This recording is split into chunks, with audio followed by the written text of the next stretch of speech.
What is up, NPBF fans and coaches alike? My name is Jeff. I am also the coach of the Rage Fist Annihilates up in the main league, and I am the head commissioner of the NPBF. And we are here back doing the recaps. We are here for week 2 of D-League. We got to play some catch-up. For those of you who didn't see it in the main league recaps, basically what happened is my computer died. It just full-on done. It was over. Its life was ended. It was well past its expiration date. And, yeah. So I took it to a buddy of mine. Took a little while to get it figured out. I took it to a buddy of mine from college, and he was the one who diagnosed it as dead, but thankfully... shout out to Wes, my dude. He had a spare build from college that was pretty much identical to mine that he was able to loan me. So I can get back to recording the recaps and stuff once again, thankfully. And I'm very excited to do so. So we are going to hop into action here. Give me 1 second. Let's get rocking and rolling.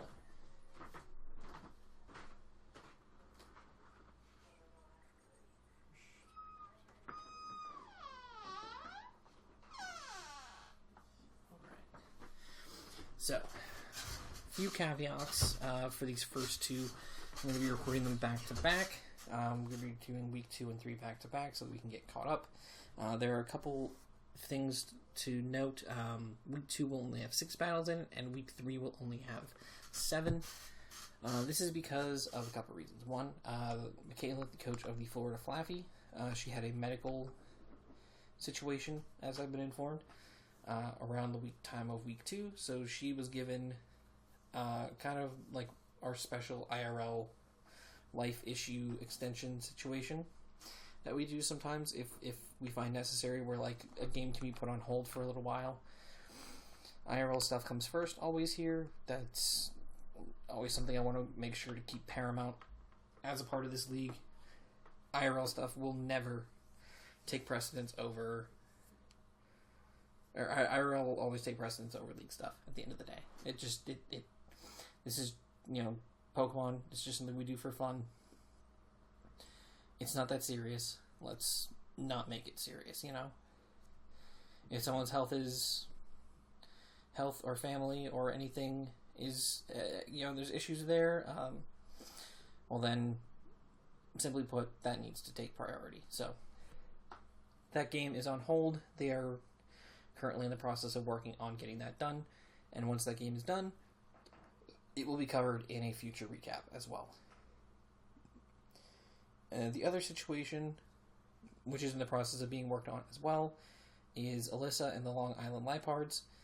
Basically, from my understanding, there was family issues, there was COVID issues within their house, and some traveling as well that was taking place, all within a very, short period of time. So her schedule basically just got locked up, and nothing was happening with it for a while. She played her week 1, and then she's kind of been off, taking care of IRL stuff for a little bit.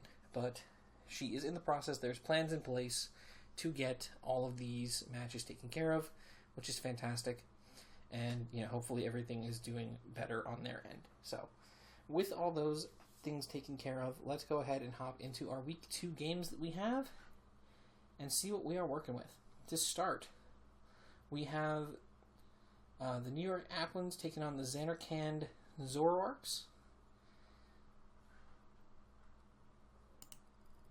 I believe, let me make sure I have the names correct.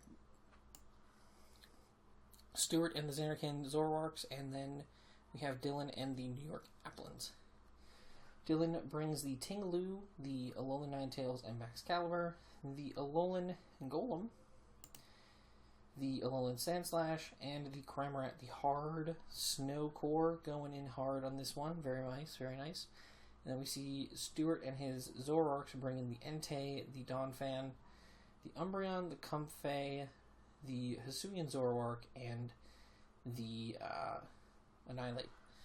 Looking at the matchup, looking at their teams a little bit, I pretty much, I can't really, I don't have any issues with what I'm seeing here for the most part. Only thing I could maybe see that I would have been like, could have been an interesting bring would have been Golduck, I think. Maybe over Donphan. We'll have to see how the Donphan does. But I would think Golduck over Donphan or Weavile in the place. Weavile getting the snow boost on its defense, so that could be something that could have been utilized here. As well as actually Golduck having the Cloud 9 ability to shut off the snow boosts, shut off the snow for, to be able to smack over things like the Sand Slash and stuff for some good strong special attacks. I think that could have been interesting, but we'll just have to see how the match plays out. Personally, I do like seeing the Snow Core. It's a very, very fun looking core of Mons, but also I'm a little bit partial towards the Annihilate team, so let's see how this one goes. We do see the Ting lead off against the Annihilate. We're going to see the Taunt here immediately. But Earthquake, very big Earthquake damage. I'm going to assume that that's probably... No, not even Bandit. That's just a very offensive Ting Lu. And a crit close combat. That is devastating. I very much don't believe that there's any world where a close combat should OHKO a Ting Lu. So that's very, very crazy to me. But Ting Lu going down early is huge. Surf from the Cramorant. We're going to Gorge. And Rage Fist immediately. That's a fast Annihilate or a very slow Cramorant. No, it's just a fast Annihilate. But the Defiant boost is very, very unfortunate here for sure. This Entei packing the Sunny Day is a very good bring. We do see the Hypnosis here. Very, very good bring for the Alolan Ninetales. We're going to see Baxcalibur coming here. Looking to threaten this Entei. And the Dragon Dance comes up. And now we just got to see if Umbreon... That's a crit. Wow, that's a bulky Umbreon. Foul Play does a crazy amount of damage.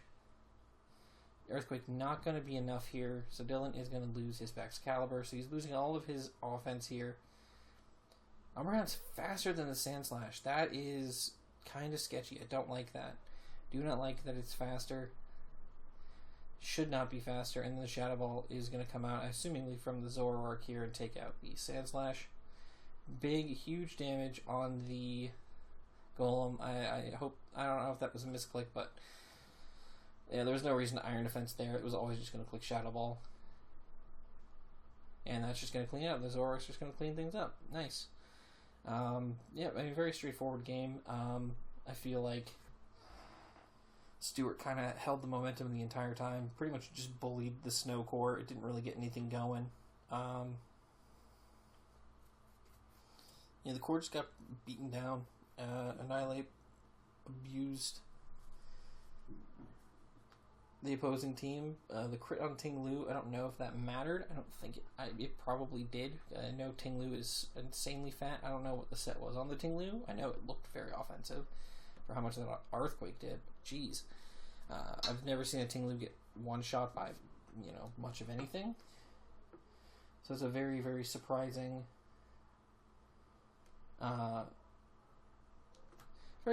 thing. But hopefully Dylan will be able to bounce back from that. Very good win for Stewart there. Very big win for Stewart in week 2 here. Moving on, we see our Doc God, Greg and the Philadelphia Fampies taking on... My brain does not work half of the time. Still getting used to the names. It's been a little while. I do apologize.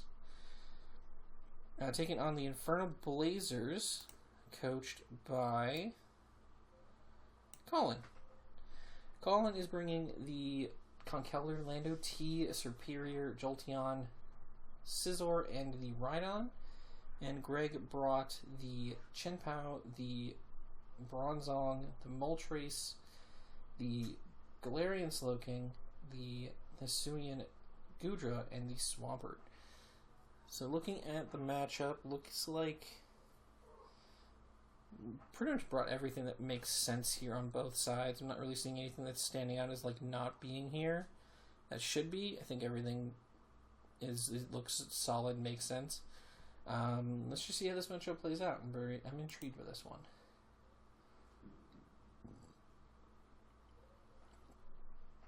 So we see Ice Spinner OHKOing the Lando turn 1. That is a huge turn 1 play.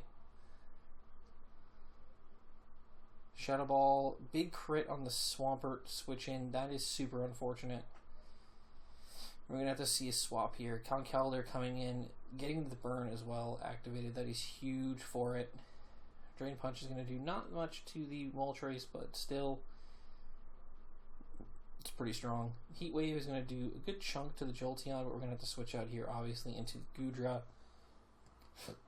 Shadow Ball comes off. I feel like that could have been a really good Volt Switch situation, but I understand playing it safe with the Swampert still around. Dragon Tail to get the Rhydon out of there. We're going to see the Moltres come in here on the Scizor. Perfect switch in for the Scizor. Heat Wave on the Rhydon coming in. A little bit of chip damage. We're going to burn that Rhydon. Where we see the SD come up from it. Very, very nice stuff. Scorching Sands is going to do a good chunk of damage, but that Stone Edge is most likely, yep, that's going to take out the Moltres for sure. And we see our good boy Swampert come in here and just get the flip turn kill on the Rhydon. Very good stuff. Slowking is going to come in here, as well as the Scizor. Scizor is going to knock off. We see the Culver Berry come out here, and the Flamethrower is going to take out that Scizor. Greg in a very commanding position right now, but Facade is definitely going to take out the Slowking there for sure. I assume this is probably going to go down to a Mach Punch. Yep, that makes sense. So this is looking very, very scary for Greg right now. Depending on how fast this Conkeldurr is. Oh, he went for the Facade instead. Oh, man. If he'd gone... It would have been really cool if he had gone for the knockoff into that. Would have done a whole lot less damage. This gets the Ice Shard off, but it's just not enough, and Shenpao is going to go down. This is looking like a... Wow. Conkeldurr just cleaned this game up. Wow. Wow, what a game. What a game. Holy crap. That Conkeldurr just completely cleaned up the game. It really felt like it was completely in Greg's hands, but that Conkeldurr was just too much. All that... Just Guts Boost to Conkeldurr is crazy, man. That's absolutely a beast. Cleaning up the game there. I mean, you can't even feel bad about that one. That's a tough loss to have for sure, but like... Yeah, I mean, that's just going to happen sometimes. I definitely think that risking the Moltres against the Rhydon was not the play. I think that you probably, with it being burned and everything, you probably could have gotten away with maybe going out to Swampert. It probably actually could have taken like the Stone Edge still, and potentially would have been able to threaten the Rhydon and kill it right there. And then preserve the Moltres to kind of be able to deal with the Conkeldurr as like a defensive option later on. I think that probably would have been a better play personally. But aside from that, I mean, I don't really know what else he could have done there. I think if he had preserved Moltres to deal with this thing, I think he would have had a much better chance to win this one. But because I think the Goodra probably just hard walls Superior all day, every day, and then Jolteon is going to have a really hard time breaking through like a Slowking, a Bronzong, and a Goodra. Like it's going to have a really tough time breaking through those mons. So I definitely think that like a slight change in play probably would have swung this one the other way. But man, what a tough game. That's a tough way to lose. But good, well played by Colin. He kept the Conkeldurr ready to go and got it activated early and applied a lot of pressure, and it cleaned up the game pretty effectively. Very good stuff. Next up, we are going to see the Grind City Gale Wings taking on the Southeast Texas Sneezlers. It's going to be Jay versus James, our founder. And the good old founder is going to be bringing the Great Tusk, the Hisuian Arcanine, the Dragonite, the Sinistcha, the Regieleki, and the Alcremie. While we see the Aquatoros, the Excadrill, the Rotom Wash, the Grimmsnarl, the Alolan Executor, and the Carbink on Jay's side. Very interesting team for sure. I definitely think I agree with a lot of what he brought here. I don't really see anything that stands out as like a problem. Nothing that I can see like should not have shown up here. I think everything that's here makes sense. It's kind of a tough looking matchup on paper, I think. Only mon that like I'm missing here a little bit is I think the Oricorio Sensu. Now I don't know if he had this mon at this point. Obviously, I don't know if this is like a transaction that could have happened afterwards. Could also just check that truthfully. No, this is something that he had at this time. So could have potentially come. I think the Oricorio Sensu would have been a good bring for like the Great Tuscan stuff. But I can understand the justification behind not bringing it at the same time. So I was told I would potentially be roasting people over this one. So let's go ahead and take a peek at this game and see what is popping. There's a Great Tusk lead here against the Carbink. Carbink's going to take a massive headlong rush here and go for the Iron Defense. Definitely not the play you want to make. Carbink is very slow. Iron Defensing up is not going to give you the bulk you need to deal with something like this. Great Tusk is just, it's too strong, man. I think with this thing staring you down, I think you click that super effective Moonblast button immediately. Without hesitation, I think that probably would have been a much better play there, and would have done some crazy damage to this thing, especially since it's getting the SPDF drop from the headlong as well, so probably would have done a good like 60, 70, 80%. I don't know what the set was, but it would have done a crazy amount of damage. Goes for the close combat on the predicted Rotom switch, very smart. Able to take out the Rotom right away, so this is a very offensive Great Tusk for sure. Tauros Water is going to come in here, breaking the multi-scale briefly on the Dragonite. With the Dragonite left over is going to bring it back. Earthquake for some chip on the Grimmsnarl. We're going to see the Reflect go up and a parting shot into the...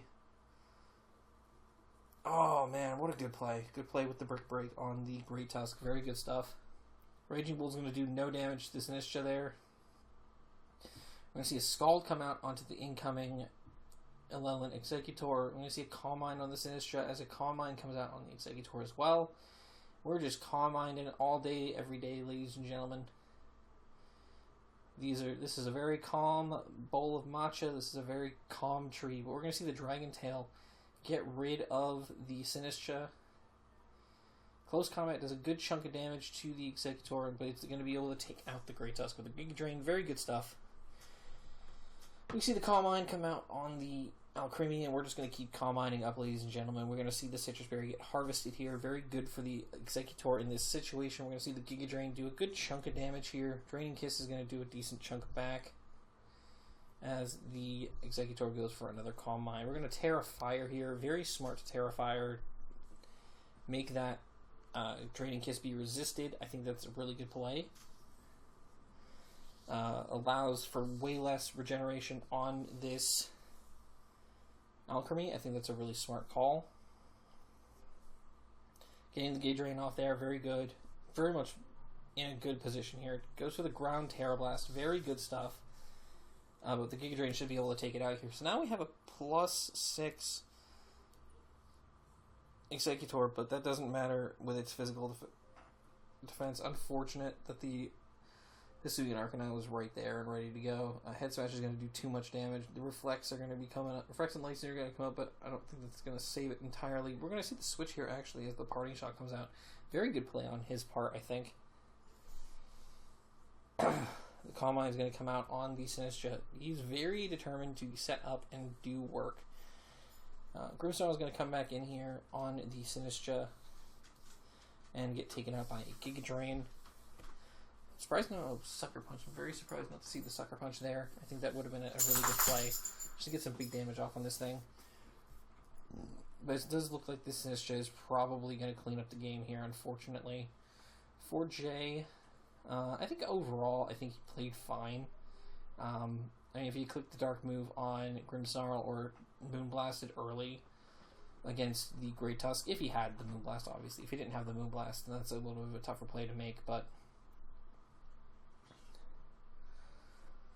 I think, aside from those mistakes, I think overall he played fine.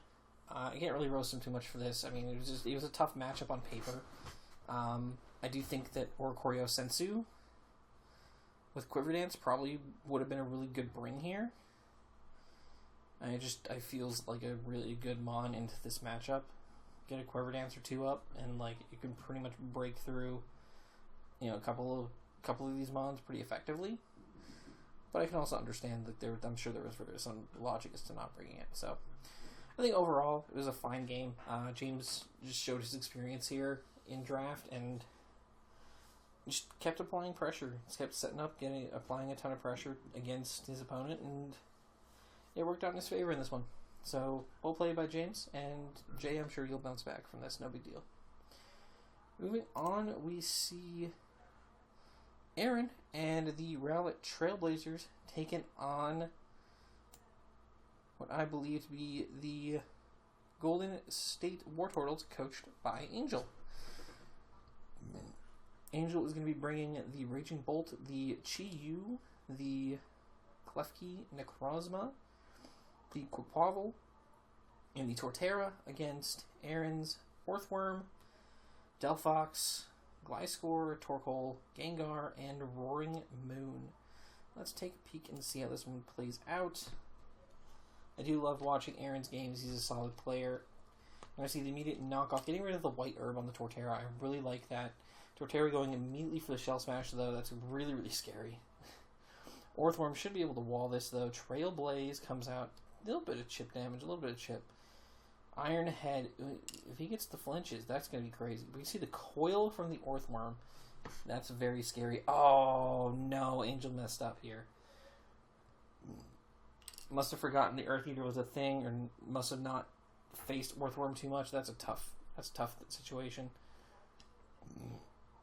Big Iron Head damage from the Orthworm. CC does a good chunk, but this is going to be a dead duck for sure. Chi-Yu, though, should threaten this thing out completely, yeah. Lava Plume, insane damage. Life Orb Chi-Yu, that's very, very strong. We do see the Protect come out here to get that extra health back. Smart bring on Aaron's part, since Gliscor no longer has Roost as well, but doesn't really matter. Lava Plume is going to take that thing out anyway. We're going to see the Earthquake come out from the Roaring Moon, though, take out the Chi-Yu. Reflect comes up from the Klefki, allowing it to tank that Earthquake a whole lot better. And we're going to see a Dragon Dance come out from the Roaring Moon. In front of the Klefki is a very interesting play to do that. If Klefki did have a Fairy move, it would have just been able to KO it right there. Unfortunately for Angel, it does not appear that this thing has a Fairy move, which is very depressing. Klefki setting up the Sunny Day, which is... I understand the logic. It wants to Photosynthesis boost its own guy. Oh, he got it in speed? Oh, that's iffy. I don't like that. Speed boosting on Raging Bolt feels really gross. It's not particularly it's not particularly the fastest mon. It definitely likes to use its bulk and its power to kind of combo together and make it more of a threat in that sense. I feel like that wasn't necessarily the play, in my opinion. I don't think that was a good call at all, I don't think.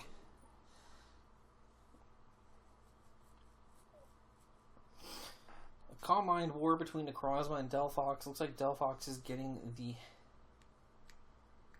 the lead here. Steals the weakness policy from the Necrozma. Very, very interesting.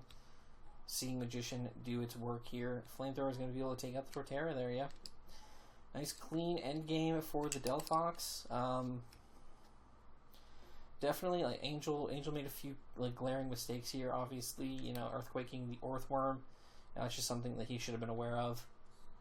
With the Earth Eater, definitely should have been aware of that and not made that error. I think he probably could have just chipped it down a little bit more.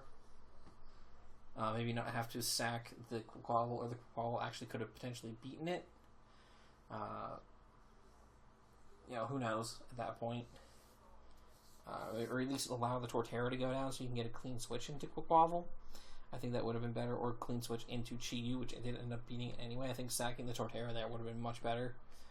It just didn't seem like it was going to be getting anywhere at that point. And the speed boosting on the Raging Bolt, very, very interesting. Looking at the matchup on paper, speed boosting Raging Bolt isn't really super strong. And setting up Sun, actually, bringing manual Sun against a Sun team kind of feels like a very silly thing to do, in my opinion. I don't really see the point in that.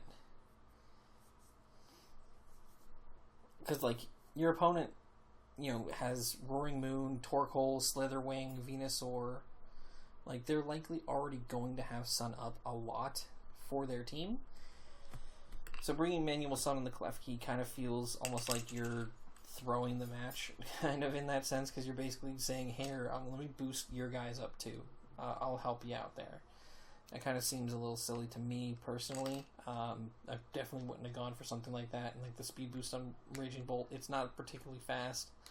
I don't really think that was the call. I don't think that was the best play, personally.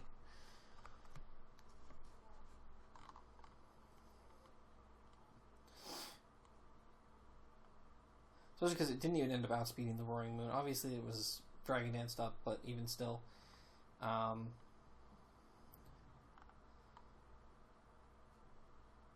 If he didn't have that Reflect Up, Raging Bolt just lost, and he just got swept by Roaring Moon in the Sun, which would have just been rough. So, I think he got lucky there with that situation. But I think that, few mistakes you can learn from, for sure. Aaron played a good game around it as well. He played to his end game, and he picked up a solid win here. Good stuff. Next up, we have a match between the Garchamps, coached by Lewis, and we have his opponent, which is the Wagga Wagga Wug Trios, coached by Simon. Lewis is bringing the Galarian Moltres, the Glastrier, the Vikavolt, the Basculegion, the Deoxys Defense, and the Garchomp. Such a strong-looking team against the Hisuian Electrode, Galarian Weezing, Archaludon, Reuniclus, Volcarona, and the Garganacl from Simon. Let's take a look and see how this one plays out. Let's see what's going down here. Electrode versus Vikavolt, obviously not a favorable lead. We're going to see the neutralizing gas come out from the Weezing here. Flamethrower is going to do a big chunk of damage. Bug Buzz does nothing there. Really interesting to see the Bug Buzz come out there. I would have expected maybe a Volt Switch or something that would have made more sense to me. Dark Pulse does very little damage here. We're going to see all the hazards start going up. Looking for the poison with the Sludge Bomb. I think that's a good play. Getting a poison on this thing is huge. If you can, obviously still shooting for that. Hopefully, unfortunately, not able to get that. Goes for the Strange Team, does not get the confusion either. A Trick Room comes up from the Deoxys, very interesting. Weezing is now going to be able to outspeed it and take it out. But Heavy Slam from Glastrier is going to absolutely nuke the Weezing. That's very, very interesting that it was able to be taken out so easily. The Sticky Webs plus Trick Room feels like a strange call, in my opinion. Not really sure what the thought process is there.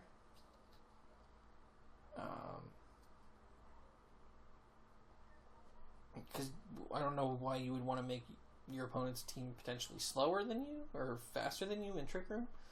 The manual Electro Shot, very, very interesting. Very interesting bring for sure. Heavy Slam into the Archaludon definitely was a misplay, I think.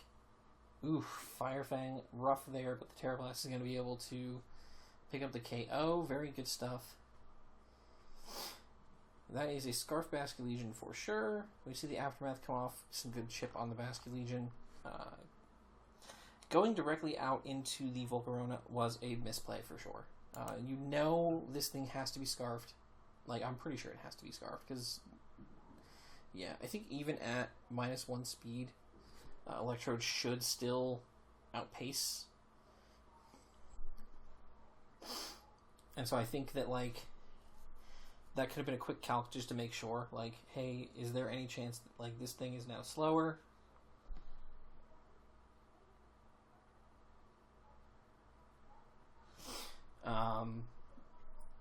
Okay, this thing was faster than me, even though it's not supposed to be. It's scarfed.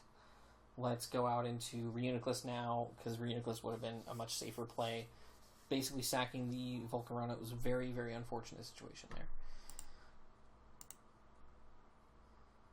No Magic Guard on the Reuniclus, so it's probably Regenerator. Why would you go for the Calm Mind there? Why would you Calm Mind in that situation?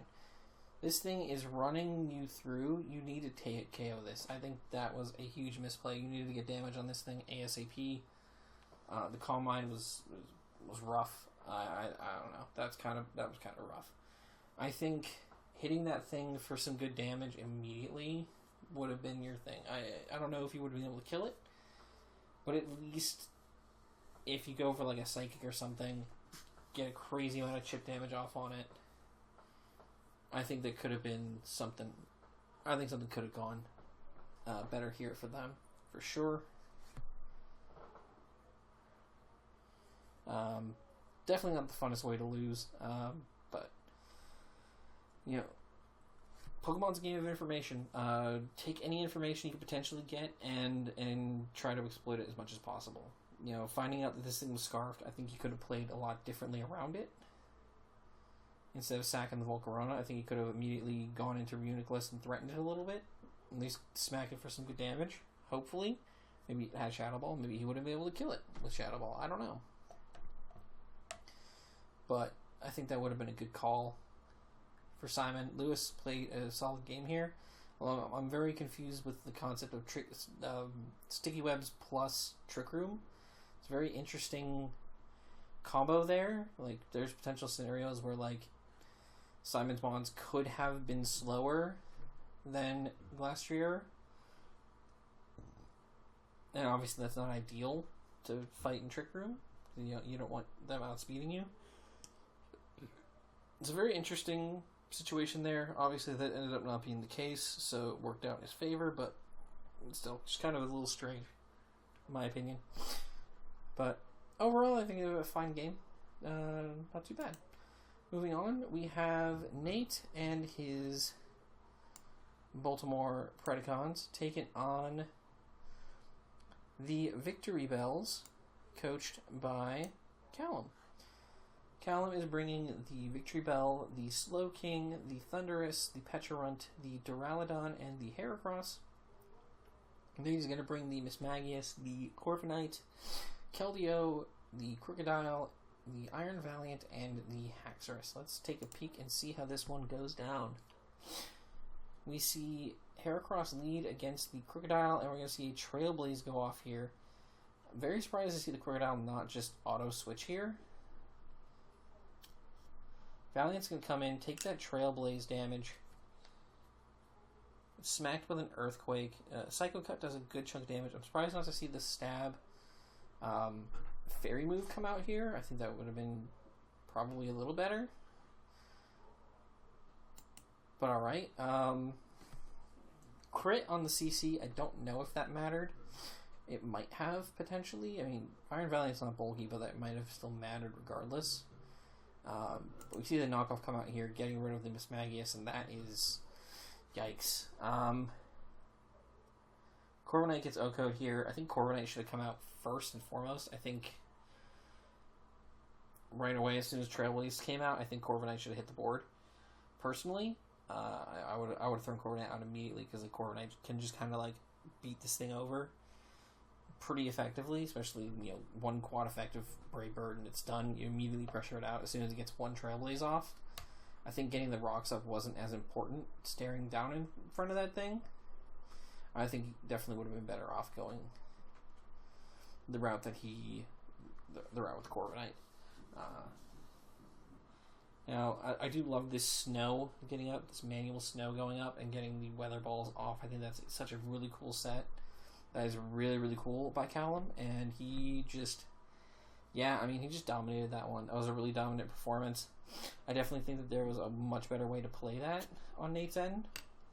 I feel like the Heracross got away with murder, getting set up way too easily. And, yeah, I was able to kind of just put Nate on too much of a back foot. I mean,